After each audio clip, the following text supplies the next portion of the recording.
Coming back here, the race to Sulphur is on. It's officially April. We're less than 4 weeks away from our girls softball state championships. We bring on, as we do always this time of year, Spencer Verret from the LHSA Network. The race is almost here. It's almost the craziest weekend in all of Louisiana high school sports, Spencer. How are you gearing up for it?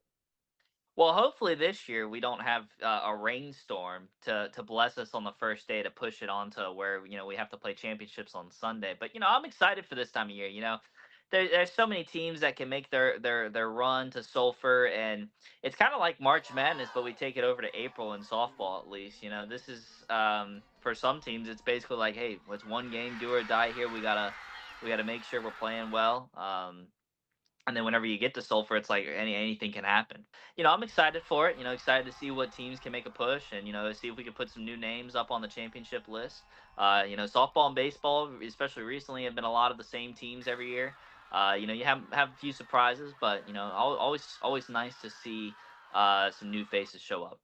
We had three Cenla area champions last year. Calvin, they did it as a Cinderella run. Menard also won a state championship. And then LaSalle from our area in softball.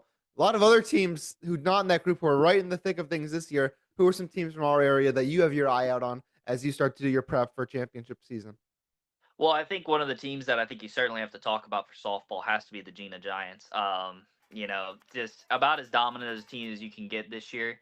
Last year made the state championship game, a game that was on the LHSA network where they lost to a senior Layden Doyle squad, which had like 4 or 5 girls going to play college softball, and they kept it right there with them. I think Miss Cooper in the circle for them is about as dominant as a pitcher as you can get. So they're definitely a team I've got my eye on. I imagine the target's probably on their back, being that they were in the championship game last year.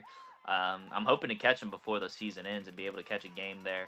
But in Division One, it's loaded with Cenla teams. You've got Pineville, you've got Tioga, and you've got Ash. We're all right up there in that top 10 right now. And I think Division One's pretty open this year. Obviously, Chappelle and Carmel from New Orleans area, and Curtis as well. They have present some great challenges. But I've been really impressed with Pineville this year. Last year they fell short of making it even to the state tournament, which I imagine is motivating that squad a lot this year to not have that happen, and to get to that tournament. Right now they're sitting at the 2 seed in the power rankings.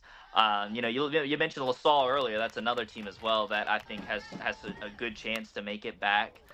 They're the 1 seed right now. Oak Grove at the 2 seed might be a team to watch. Apparently, Caroline Bradley has started playing softball now, which I mean has got to be pretty cool to see. But they're up there, right there with LaSalle as well. But just continuing to see these teams that we kind of mentioned it. You build a program in softball, and you've got to be able to have that sort of um, relevancy every year and being in that conversation like this. I think LaSalle has put themselves in that conversation really, really well. In Class B, you've got Hicks, which is obviously having a good run this year, sitting at 17-2. Really, really solid looking squad. But there's always that chance for the Cinderella, like you mentioned last year. Calvin kind of coming out of left field almost. We I don't think a lot of people expected them, but they show up and they win it. So you always gotta be ready for anybody. Looking over at baseball, Pitkin Tigers won the state championship in Class B last year. And heading into this week, the teams in Class B, 1, 2, and 3, Pitkin, Glenmora, Grace Christian, all from Cenla, then 6 right there, number 6. Those teams are actually going to play each other in almost like a round robin essentially this week, where Pitkin's playing Hicks in a semifinal rematch. We get a series between Grace Christian and Glenmora. When you look at that division, what are some things you project as we head into May in that race for a championship? Well, Pitkin obviously it was really funny for the basketball state championship seeing J.C. Holt and his Pitkin baseball cap on. But then remember, and hey, look, they got a really really good baseball team coming back. The defending champs, I think. Hicks has certainly been in that area too, though. I think 2 years ago maybe they might have won it or advanced to the championship game.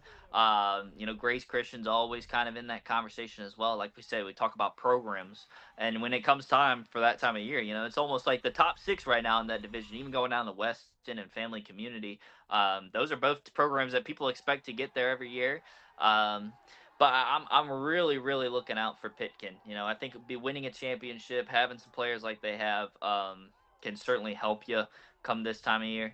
Um, And I think this week probably is going to be pretty telling, especially if they're all going to play each other. It'd be pretty telling to figure out who's going to have a decent run and a good shot because we're still not at best of three in Class B. I'm pretty sure. So you still have whenever you get there, it's like one game. We got to get it all out there. Last year it's funny how it is the one game still in Class B, and a team like Pitkin last year they played their last regular season game sometime in the middle of April. Then they get 2 weeks off before they play.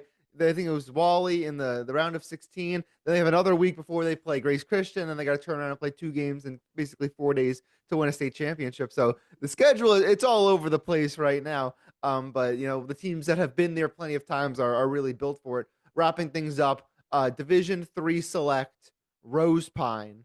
They win a couple of state championships with the now Houston Astro Ethan Fry, who won a couple titles with LSU. They're right back in the thick of things. Number 3 entering the week in Division 3 select. Is this a team that you think can get to Sulphur and win another state championship? Their coach Smith down there has done another unbelievable job. Well, I'll tell you what, this is now we're talking about the best of three series. So you really got to have your helmet strapped on tight, and you got to be ready to go when it comes time for playoff time. Look, I think this could be a legit chance for Rose Pine. Sitting at that 3 seed, I think the 1 seed right now, U-High, just had a big win against Catholic the other night. They actually played at Alex Box. Funnily enough, they hit a walk off to beat them. I think they're probably the cream of the crop in Division 3 right now. If you're going to want to play for a state championship, you're probably going to have to be looking across the University Lab, which right now Rose Pine sitting at the 3 seeds, technically avoiding them on the other side of the bracket. There's a couple other ones as well, like St. Louis Catholic, Pope John Paul II's having a good year this year. There's some team names up there, and there's a lot of familiarity, but I wouldn't be surprised to see Rose Pine playing in that championship game. And sometimes you get to that championship game, and then that's all about all right. Who's got it for 3 days? This it's three. Last year was a grueling third day in the heat. But it's all about what you can do whenever you get there.